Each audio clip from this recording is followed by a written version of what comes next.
Les dossiers de disparition s'empilent sur ce bureau. Cet après-midi, nous suivons Koun, inspecteur au sein de la cellule disparition depuis 16 ans. Après une décennie sur ce fauteuil, il se souvient encore d'une de ses plus grosses enquêtes. Une jeune dame qui avait accouché à l'hôpital et elle est partie de l'hôpital avec son bébé de 5 jours. Après une semaine, on a retrouvé madame mais sans l'enfant. Bon, de l'enquête, on a vu qu'elle nous mentait. Et pour finir, elle a fini de nous avouer qu'elle avait jeté son enfant dans le canal.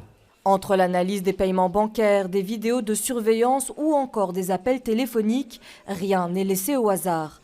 Grâce au recoupement des données, mais surtout à l'ADN, la piste se précise lors des recherches. Depuis quelques années, qu'il y a la banque de données, alors il y a, dans la banque de données, tu as le volet personnes disparues. Ça, c'est l'ADN qu'on trouve sur place si quelqu'un disparaît. Il y a le volet corps non identifié, cadavre. Et il y a le volet parenté, ça c'est l'ADN qu'on reprend chez les membres de la famille pour essayer d'arriver au profil ADN du disparu.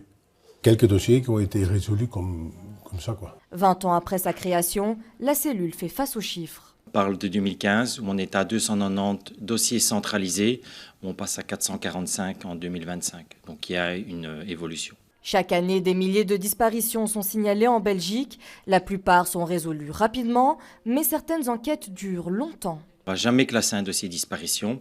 Ce qui va se passer, c'est qu'à un moment donné, l'enquête va être un peu en suspens parce qu'on n'aura peut-être plus d'éléments exploités. Mais dès qu'il y a un nouveau élément qui va revenir dans l'enquête, on va l'exploiter, on va continuer. On va continuer un dossier jusqu'au retrouvailles. Paul Bru est actuellement l'une des 3 zones de police locales du pays à disposer d'une cellule disparition.